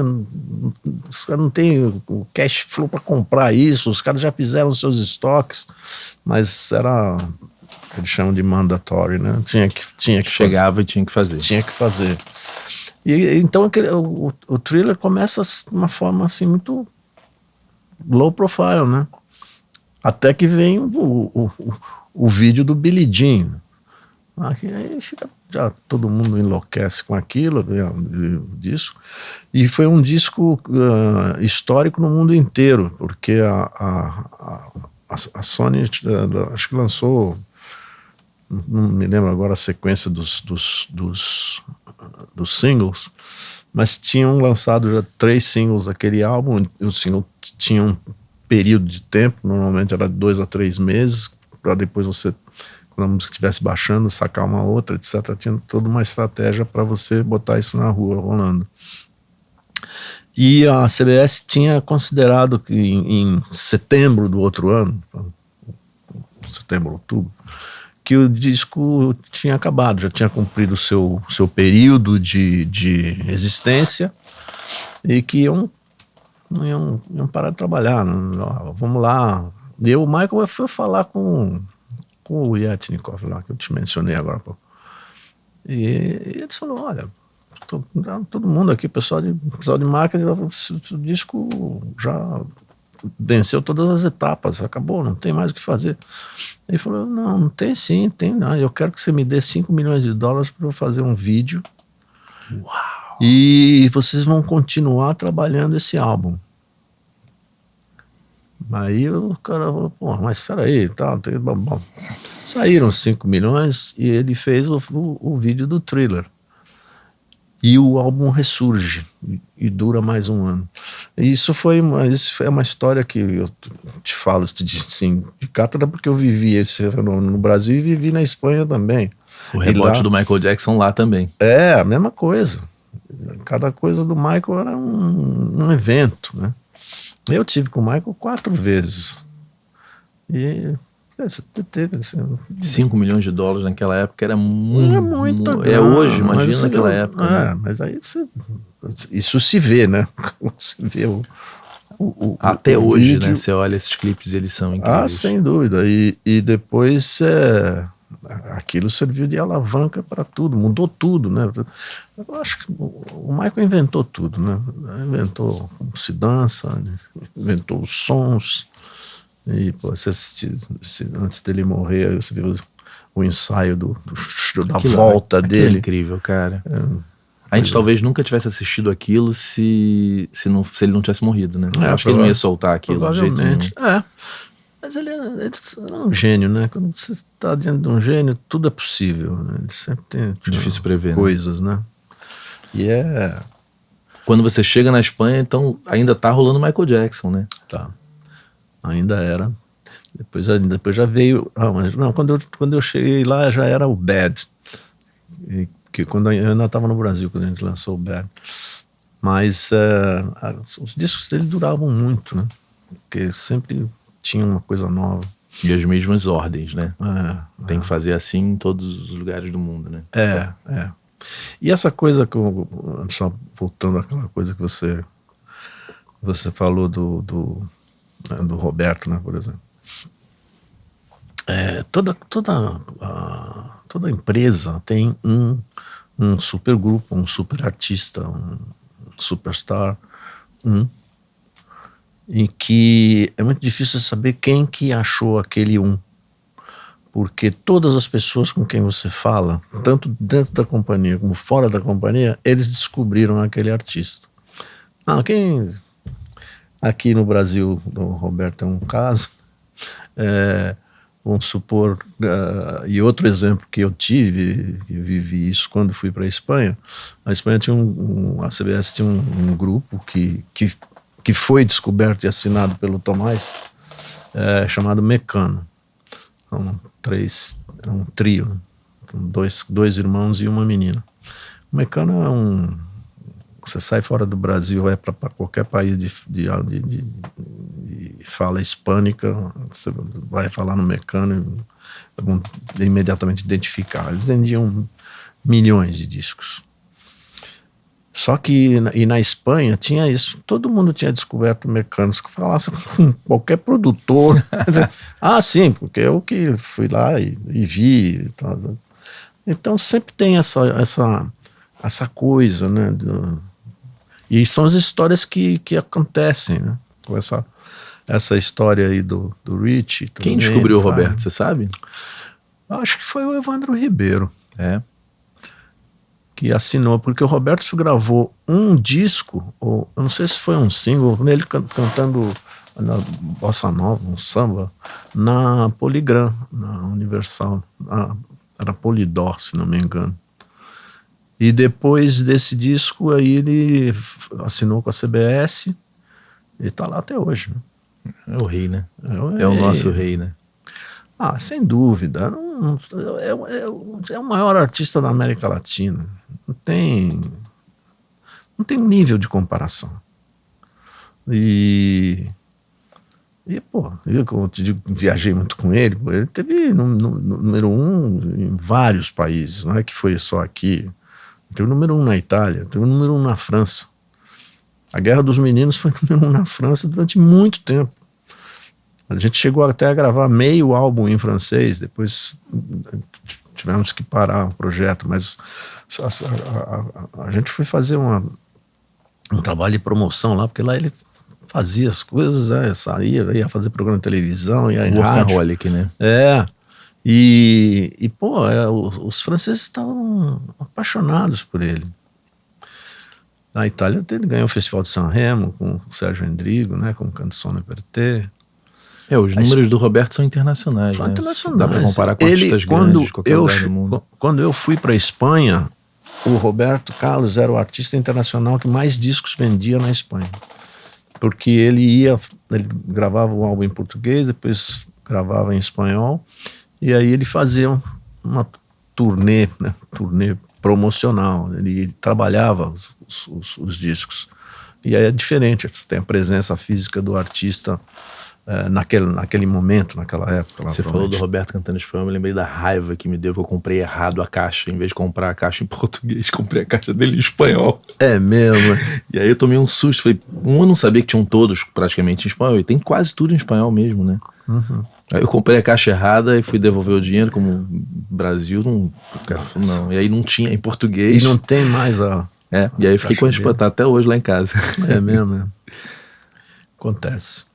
E aí você tá na Espanha, o que acontece depois desse momento? Na Espanha, a Espanha tem um começo. Você chega lá, também, tudo lá, devastado, né? Eu chego lá, é aquilo que eu te falei, o artista mais vendido da companhia era um maestro, gravava música instrumental com a bateria eletrônica, que era um negócio que estava muito na moda na época. Aí ele deixou de usar a bateria eletrônica, não vendeu mais. Mas aí a companhia, na verdade, não tinha artistas, porque os artistas tinham os grandes vendedores, que era o caso desse Mecano que eu acabei de te mencionar, tinham sido contratados pela BMG. Tinha mais 2 artistas muito importantes lá, uma chamava Ana Belém, e o marido dela, Vitor Manuel, que era um produtor e compositor, também foram embora. O Miguel Bosé, que também é um fenômeno de venda de disco, foi para a Warner, e era o cara que surge no movimento da movida madrilenha, puxado pelo Almodóvar, né? Então virou um fenômeno. E não tinha artista. Os caras tinham ido embora. Tinha lá uma coisa, tinha um maestro, e eles viviam basicamente de venda de catálogo, criando um departamento famoso de projetos especiais, né, que vivia fazendo repackaging. Então você tinha 80% das vendas da companhia eram repackaging. Só que você não chega uma hora que você não tem catálogo. Depois, como a proporção de venda na Espanha era ao contrário do Brasil, ou seja, 60% ou mais que isso, até 65% do que se vendia era produto internacional, você não podia fazer repackaging sem autorização dos caras lá de fora. Fica mais complicado, o catálogo então, não é seu, né? Não tinha que fazer. Para fazer compilação, tem que... E os artistas americanos odeiam isso, né? Aqui no Brasil isso aconteceu por um outro fenômeno, né? Mas você na Europa... A gente tem muito perfis, né? Perfil O próprio Maynard fala que ele tem agora eu esqueci em qual gravadora foi em qual momento, mas ele tem dessas coletâneas que foi um case de sucesso dele, né? Agora eu não me lembro exatamente, que é tanta informação, cara. Muita coisa. Mas a gente teve aqui várias coletâneas que deram muito certo, né? Mas isso foi uma coisa que surge com a Som Livre, né? Porque os americanos, os empresários dos artistas principalmente, não queriam que se trabalhasse o artista. Eles não querem que você tire um pedacinho de aqui, enfraquece o álbum do cara, você bota numa compilação. As compilações que foram feitas no Brasil nunca seriam autorizadas na França ou na Alemanha. A Alemanha tinha um disco de compilação por ano, e que você pagava uma grana para ter aquilo, mas era um único por mercado inteiro, né? Que era distribuído por acaso pela Sony.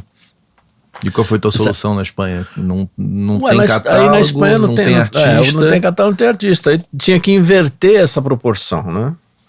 Aí de novo, tem que buscar artistas. Eu comecei a procurar artistas. E aí a primeira artista que eu assinei foi a Rosário Flores, que era da família Flores, é uma família histórica do folclore espanhol, né?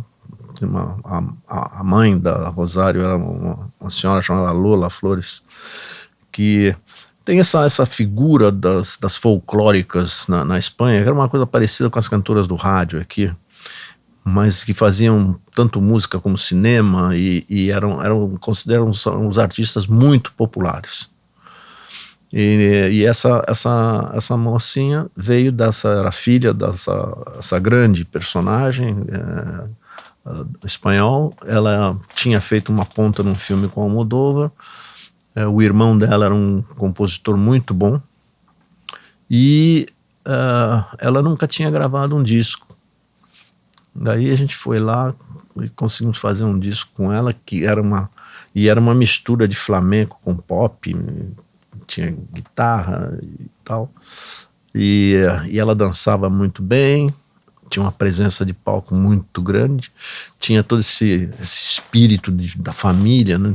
Viveu, a mãe levava para show em circo, para show aqui, para show para lá, viajava, dormia em caminhão, então tinha essa coisa assim de explosão. Aí o primeiro disco dela já explodiu. Depois eu contratei uma menina com 16 anos chamada Mônica Naranjo. A Mônica era uma cantora pop com uma extensão de voz enorme, muito menininha. Os pais tiveram que autorizar lá a assinatura do contrato. Ela me foi levada por um amigo comum chamado José Luiz Gil. O Gil era um empresário, tinha alguns artistas, e o marido da Mônica, namorado da Mônica na época, era um tecladista desse música eletrônica e tal, então tinha essa sonoridade da discoteca, tipo Giorgio Moroder, uma coisa assim, né, daquele período. E ele era o autor, junto com ela, das músicas. Aí a gente lançou um RPM2, as rádios não queriam tocar o disco dela de jeito nenhum, porque não é pop, não é brega, não. Tinha aquela... O RPM2 é porque também o Quatro Coiotes foi difícil pra caramba, né? Lá... o Quatro Coiotes é o trauma do já fazer uma coisa nova, né? Mas se você ver, é um ótimo disco. Eu gosto. Depois eu até falei com o Maluli sobre isso. Ele falou que a questão, porque eu me lembro, moleque, como fã, eu achei tão estranha aquela voz mais enfiada dentro da base. E eu perguntei sobre isso, né? Se foi proposital. Ele falou: olha, a gente achou incrível, mas depois a gente viu que foi um erro estratégico, porque as rádios e o público não receberam bem aquela coisa da voz muito dentro da base, que era um conceito lá de fora. E o Quatro Coiotes era muito dentro da base, né? Uma coisa de curiosidade, né? Porque quando você vai para um país que não é o país seu nativo, né? Como que você fazia para entender a cultura? Porque é fundamental. Pelo que você me falou em Portugal, você falou, bom, vou me cercar de pessoas, as pessoas certas daquela cultura. Como você escolheu os seus filtros ali na Espanha? Porque não é tão simples assim. Você chega ali, falando parece fácil, né? Vou Não. contratar. Como que você fazia quando você chegava numa nova cultura, assim? Bom, eu sabia falar espanhol razoavelmente bem por causa do italiano. Eu aprendi a falar italiano antes, né? Então fica ali no meio. Então a percepção da conversa foi maior. O que não significa que as pessoas te entendem. E uma vez eu ouvi isso de um cara lá, que eu tinha que mandar embora um cara. A legislação trabalhista era continua sendo muito protecionista, era muito difícil você fazer um processo desse de troca, mas eu precisava trocar aquela função, e o cara era um diretor lá. E aí um advogado amigo meu falou: você não fala espanhol, deixa que eu falo com ele. Não entendi o que ele me disse, mas depois eu entendi. Não era o idioma, era a forma de falar a coisa. E você tem que falar um idioma que o cara capte, porque senão não vai resolver. Então, essa foi uma outra coisa que ficou. Eu comecei eu tinha muita, de novo vem a história do homem que a gente falou lá.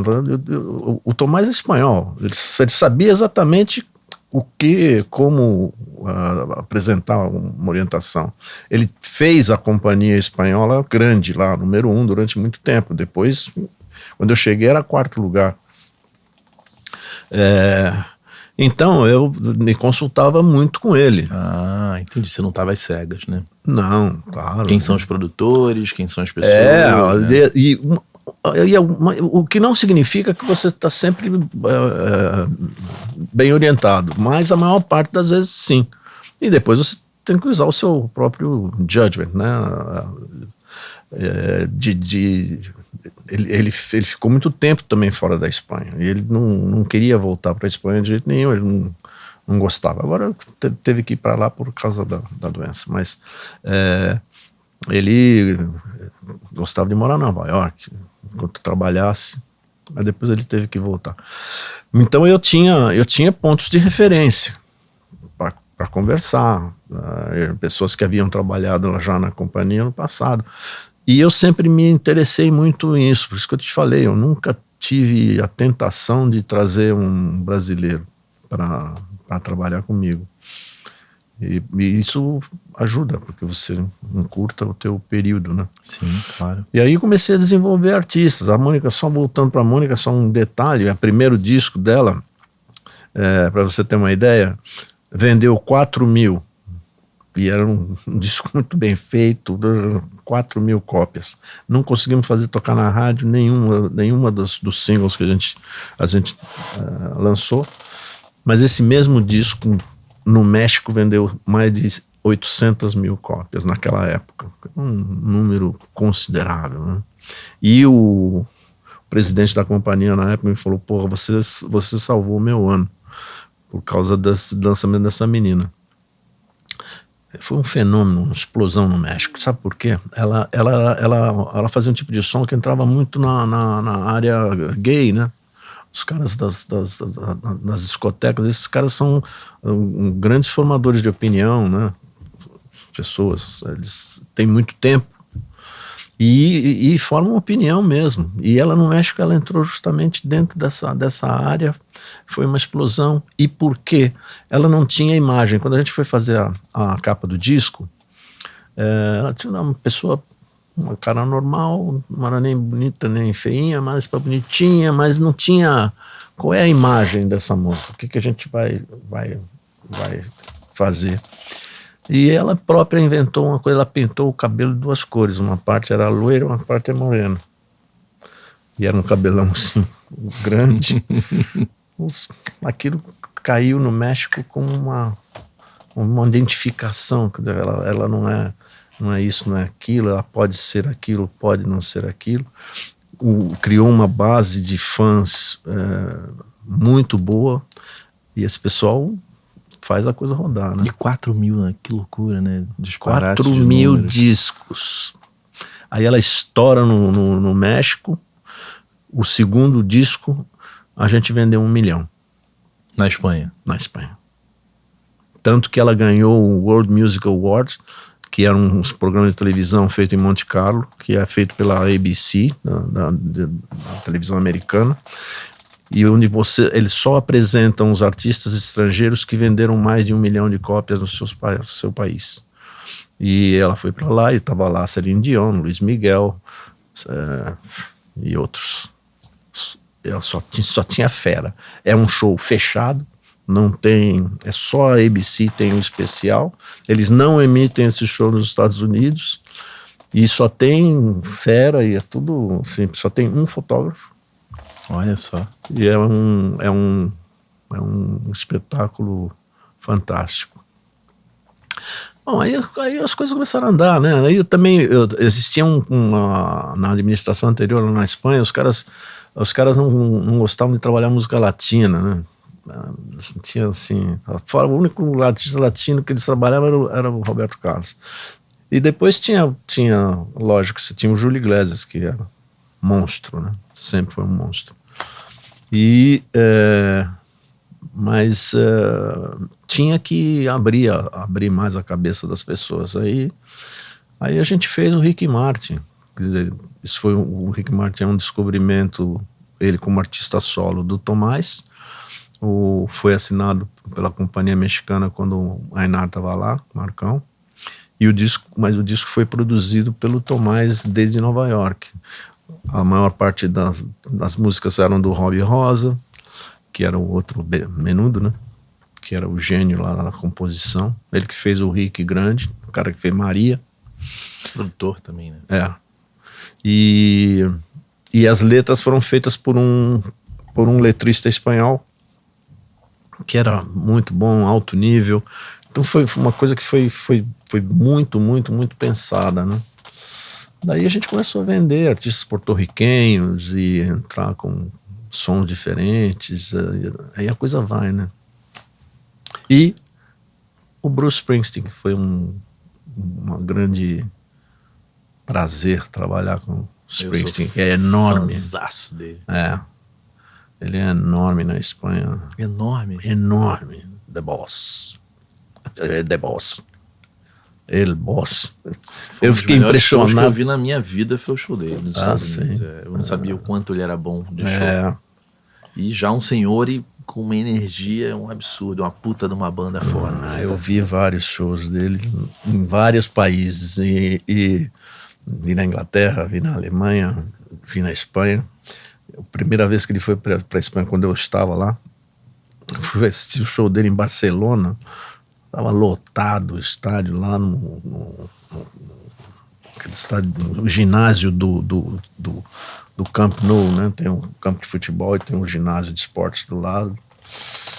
E aquilo lotado, rapaz. E os caras cantavam todas as músicas. Eu falei, porra, que loucura, que né? loucura aqui na Espanha. Os caras sabiam tudo. E às vezes não sabem nem o que está sendo dito, né? Não, era ele é realmente idolatrado lá. Você sai da Espanha e continua na indústria da música? Eu venho pra Warner aqui no Brasil. Aí você vem pra Warner, é verdade. Em 2002, eu fiquei 5 anos na Warner. Aliás, é um momento bom da Warner, né? Maria Rita. Exatamente. Esse eu posso botar. O crachá. Aliás, o Maynar falou que quando escutou esse disco te ligou porque ele conhecia muito bem a Elis, né? E ele fala que quando ele escutou o disco ele ficou muito emocionado, né? Bom, né? Esse é pra mim um dos grandes discos da música brasileira. Assim. Sem dúvida. Tom Capone, tipo, iluminado ali naquele instante. Ela ganhou o Grammy, né? A Maria Rita foi um grande lance. Foi um lance também da gente correr atrás, correr depressa, porque ela estava fazendo algum show em São Paulo e começou a ficar... Ela tinha dúvida se ela gravava ou não, né? Ela começou a fazer uns shows assim, muito intimistas, né? Em lugares. Mas ela não tinha certeza do que ela queria. Tinha muito a questão de não ser comparada com a mãe, né? Isso iria acontecer mais cedo ou mais tarde, aconteceu depois, mas ela tinha muita preocupação com isso. E depois a presença do Tom foi fundamental, né? Quando você chegou na Warner, qual foi o grande desafio dessa vinda para a Warner? Porque A sempre Warner- tem uma missão, né? Sempre tem uma, né? A Warner, o que aconteceu é que a Warner, num determinado momento da existência da Warner, eles quiseram expandir as operações e compraram a Continental. E a Continental só tinha artistas sertanejos, né? Basicamente, era para um pouco descaracterizar. A Warner sempre foi vista como uma gravadora de boutique, né? Sim. E uma das preocupações lá dos chefes nos Estados Unidos era desmontar aquilo, porque também tinha muito artista. Aquela coisa que não dá. Você tinha que gravar dupla a cada 3 duplas por mês, aí depois como é que você bota isso no pipeline, lança, tudo tem um custo operacional. E a Warner era marketing. menorzinha, né? Sempre foi menorzinha. Né?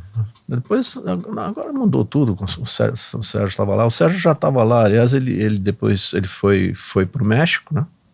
Quando eu vim.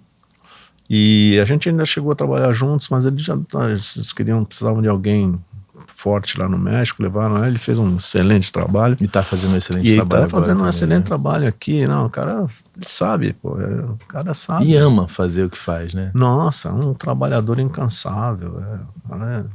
Esse teu período da Warner aí já é um outro momento da indústria também, né? Eu acho que quer dizer, a transformação, agora a indústria está subindo de novo, o digital já se encontrou uma forma de ganhar dinheiro com o digital, e aí tem um renascimento, né? As companhias já estão crescendo. O IPO da Universal foi um absurdo agora, né? Você viu, 52 bilhões, uma loucura. Lançaram por 39. Era o preço médio, né? Aí voltou para 52 bilhões. E isso é aquela história, né? Quer dizer, você vê a compra do catálogo do Bob Dylan por 300 milhões de dólares. Olha aí o que está acontecendo agora. Os caras estão querendo vender a companhia. Todo mundo fala, pô, 300 milhões de dólares. Como é que é isso? Tem a gente que estava pensando em coisas lá, né? Mas eles são muito grandes. Eu vi o resultado do primeiro trimestre desse ano, dos caras. Um grupo coreano, sul-coreano lá, era responsável por bilhões de bottom line da Universal. Loucura, né? Então tem... a força do catálogo, né? Os caras são grandes, são fortes, né? E nesse instante da indústria, era meio do caminho, não tinha o digital ainda, o físico estava indo... Eu acho, quer dizer, acho que sim, que a indústria tal como ela era na época que eu trabalhei, e os companheiros também, ela começa, todo esse processo termina no ano 2000. A partir do ano 2000 era só Cost Reduction Program. Então, basicamente, tinha que fazer na Warner era isso, tinha que resolver toda a questão do desmonte da Continental. Existiam alguns contratos, ou os contratos dos artistas grandes, eles estavam dolarizados, porque aquele período aqui no Brasil, eu não estava aqui, estava fora, em que o dólar e o real eram fizeram-se muitos contratos artísticos dolarizados, aí o dólar disparou e aquilo virou um buraco, né? Que tinha que também resolver essas coisas. Eu peguei também o Rapa depois sem o Marcelo Yuca. Então a banda estava tentando se reagrupar e buscar uma outra fórmula, né? Porque as composições eram dele, a maior parte. Mas aí acho que ali o Falcão teve uma força muito grande, né? De push. E conseguimos fazer, eles fizeram bons discos, né? Eu tive uma aproximação legal com eles. Tinha uns Detonautas também, que a gente pegou feito, e teve um disco muito legal, foi bom para a companhia, ter uma coisa fresca assim. Como foi o convívio com o Tom Capone? Que o Tom virou uma grande figura, foi muito cedo, né? Foi muito cedo. E um cara muito iluminado, né? Então é um amor, né? Eu me aproximei dele. Aliás, acho que era muito fácil conviver com o Tom. Ele era uma alma, assim, iluminada, né, como você disse. E nós, como se tivéssemos trabalhado juntos o tempo, todo o tempo, né, e foi um encontro fantástico. Eu estava em Los Angeles quando ele morreu, né? E eu nem sabia, eu estava voltando do Grammy, e quando a gente chegou aqui, eu vim com o Tico Santa Cruz, no avião, a gente chegou na escala lá em São Paulo, ele pegou o Globo, estava na primeira página, né? Puta choque. Mas foi uma passagem rápida, assim, na minha vida profissional, mas tão prazerosa, tão rica. É bom você conviver, encontrar pessoas assim, né, na tua vida. Esse momento da Warner é um momento que tem o Frejá solo também. Tem o Frejá, exatamente. Que as pessoas hoje olham e falam, é simples ser o Frejá solo, mas não é, né? Quantos tentaram e poucos conseguiram. Acho que a gente tem o Nando, numa carreira brilhante solo. Eu peguei o Nando, o último disco, ele estava saindo já da companhia, né? Foi uma pena, mas também não tinha mais o que fazer, ele já estava fora, ele só tinha que cumprir o contrato. Já estava já para sair mesmo. Tava para sair. O Frejá conseguiu ser o Frejá no Barão e fazer as pessoas esquecerem um pouco o Cazuza, né? E substituir o Cazuza deve ter sido muito difícil. Sem dúvida. E depois uma carreira de solo muito bem sucedida, né? Que muitos tentaram e não conseguiram, né? É verdade. Sou muito fã do Frejá. Assim. Também é uma grande figura, né? Você sai da Warner e vai pra onde? Eu saí da Warner e saí. E saiu da indústria? Eu saí da indústria, foi em 2007. Aí você fica assim. Então, eu voltei para a Espanha, fiquei morando lá há 3 anos, tentando ver o que podia acontecer. Mas como a história não se repete, não se repetiu mesmo. Não adianta. Então, daí nesse período eu fiz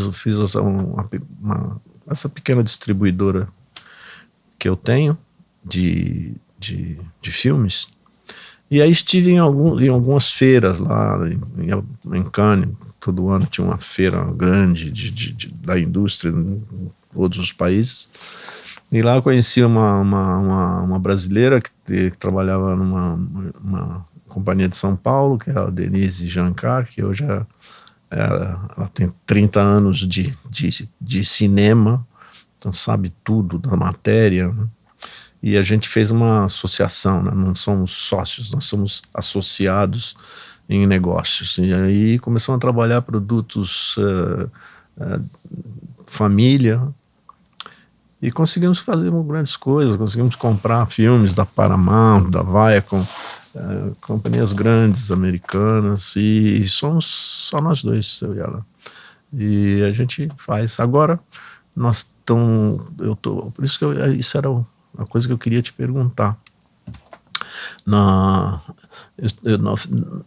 Eu fiz uma associação, de novo, um advogado uma vez falou, olha, você não faça empresas, não, porque você vê todos esses nomes que estão ali na frente, na porta, aqueles advogados todos ali, nenhum deles é meu sócio. Sabe por quê? Porque você vê esse escritório enorme que eu tenho aqui, eu ganhei, todo o dinheiro que eu ganhei na minha vida foi desfazendo empresas, desfazendo sociedades. Então, não se preocupe com isso, não. Veja primeiro qual é o teu horizonte final, qual é o teu target, e vai encontrando formas, né? Então, e no caso com a Denise é assim, a gente tem essa associação e nos damos muito bem, não tem erro. Compra um conteúdo e distribui. A gente compra, a gente licencia, né? Os contratos de licença normalmente são 3 anos, 4 anos, aquilo que a televisão quer. Mas a gente não compra nada que não esteja vendido, porque você não faz estoque de coisas, porque senão você não sobrevive. Então a gente primeiro vende e depois importa, quando já está uma coisa fechada, né? Que é a única forma que você tem de sobreviver. Aliás, esse mercado do áudio e vídeo também, com conta de Netflix, etc., passou por também uma grande revolução, né? Igual a música, dúvida, né? Sem dúvida. Mas a gente está agora com uma eu, Sérgio Lopes e a Maria Creuza, E o Alberto Traeger, que foi empresário do Tom Jobim, do Ivan Lins, do Ed Mota, Sidney Magal, o cara tem... Ele e o filho dele. O filho dele, a gente disse que a gente trouxe o filho dele para junto da gente para diminuir a média da idade, né?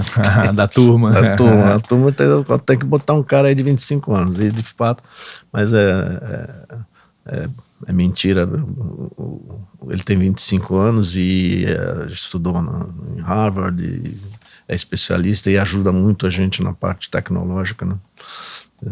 Porque aí você é mais lento. Eu não entendo nada do mundo de cinema. Você é mais lento e você não vai aprender nunca, né? Eu já cheguei a essa conclusão. Então, esse camarada, ele faz esse meio de campo pra gente.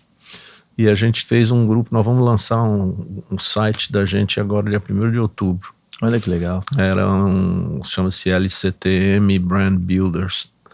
A gente está trabalhando na negociação de direitos e temos o Sérgio na Miami, né? Então nossos contatos são no Brasil e fora do Brasil. E o site é exatamente o quê? É o site dessa associação. E o que eu queria saber se eu posso botar um link dessa conversa que nós estamos tendo aqui. Claro. Lá. Claro, eu te mando tudo. Maravilha. Meu querido, prazerzaço. A Ampulheta tá quase terminando ali, mas você me contou a tua vida inteira. Né? Até que eu fui rápido. Não, mas uma honra, viu, cara? Cara, vocês escreveram a história dessa indústria e pra mim tá sendo um prazer e uma honra receber todo mundo, trocar ideia, aprendendo muito com todo mundo. Obrigado, que você tenha muito, muito sucesso aí na tua vida, e se precisar bater papo comigo, é só telefonar. Tá bom, meu querido. Bom? Obrigado mesmo. Obrigado a você por me receber. Uma honra. Gente, eu amei o papo. Mais uma lenda, né, da indústria que tá aqui sentado comigo. Então a gente se vê no próximo vídeo. Valeu.